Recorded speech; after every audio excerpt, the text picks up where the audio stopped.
Have you ever opened the refrigerator without actually being hungry? Have you ever looked for something to eat after a difficult day? Not because your body needed it, but because your heart was tired? Many people believe that our relationship with food is simply a matter of willpower. But the reality is often much deeper. Sometimes, behind every impulsive craving, every episode of overeating, and every feeling of guilt, there are emotions we have never learned to listen to. Sadness, anxiety, stress, loneliness, or low self-esteem can lead us to seek comfort where we believe we will find relief. And although food may provide temporary satisfaction, it rarely fills the emotional voids we carry within us. Today, I want to invite you to reflect on a struggle that millions of people face in silence: the connection between food and self-esteem. Because perhaps the problem was never really food. Perhaps the true challenge has been learning to treat ourselves with more love, more understanding, and less judgment. We eat because we are sad, because we are tired, or because we feel lonely. Maybe because we are anxious.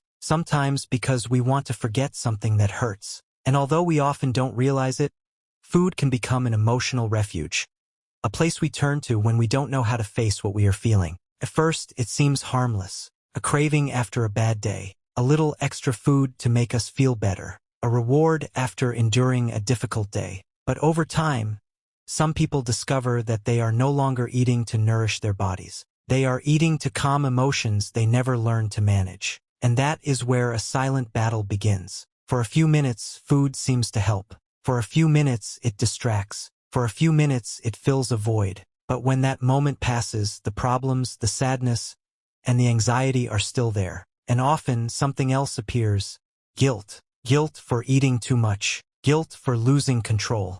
Guilt for feeling like you have failed once again. Then a difficult cycle is created. You feel bad. You eat to feel better. Then you feel even worse. And you eat again to escape that pain. Many people spend years trapped in that cycle without realizing that food was never the real problem. Food was only the symptom. The real problem was the emotional wounds that remained unhealed. It was in the insecurities, in the accumulated stress, in the loneliness, in the sadness that nobody could see. And in many cases, it was also low self-esteem. Because when a person stops valuing themselves, they begin to treat themselves in ways they would never allow for someone they truly love. They constantly criticize themselves. They judge themselves harshly. They blame themselves for every mistake.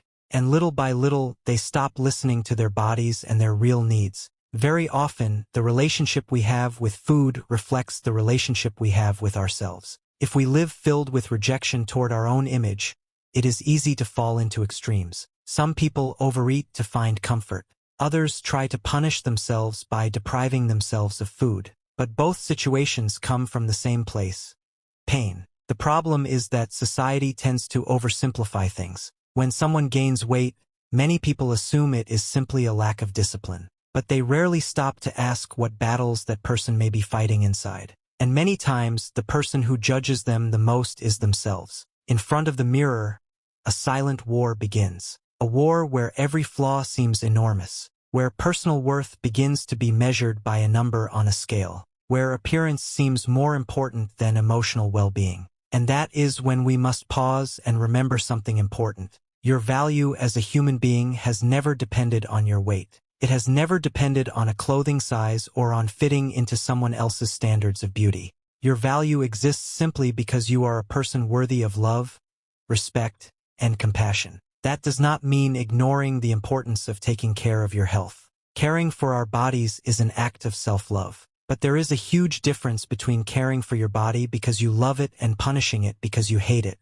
When change is born from self-hatred, it is usually painful and difficult to sustain. When it is born from love, it becomes much more sustainable. Because you are no longer trying to transform yourself because you believe you are worthless. You are trying to improve because you recognize your worth. True transformation begins when we stop seeing ourselves as enemies. When we stop insulting ourselves in our minds. When we stop believing that we deserve to suffer in order to change. Because no one builds a healthy life from self-contempt. People who achieve lasting change often discover something important. Progress is born from patience. It comes from small decisions repeated every day. From learning to listen to yourself. from understanding that one bad day does not define an entire life. And above all, it comes from realizing that emotional healing is just as important as taking care of your body. Perhaps today you are struggling with your relationship with food. Perhaps you feel frustrated with your appearance. Maybe you have spent years criticizing yourself in front of the mirror. If that is the case, I want you to remember something. You are not a failure. You are not broken. You are not less valuable because of the difficulties you face. You are a person who deserves understanding, even from yourself. The goal should not be simply to change what you see on the outside. The goal should be to heal what hurts on the inside. When you learn to treat yourself with greater compassion, many things begin to change. Food stops being an enemy. The mirror stops being a judge. And your body stops being something you must punish and becomes something you can care for. Perhaps the journey will be long. Perhaps some days will be more difficult than others. But every small step matters. Every act of self-love matters. Every time you choose to care for yourself instead of punishing yourself, you are moving forward. And perhaps, at the end of this process, you will discover that the most important transformation never happened in your body. It happened in the way you learned to see yourself. Because true self-esteem is not born when you achieve a perfect appearance. It is born when you realize that you were already worthy of love long before you ever got there.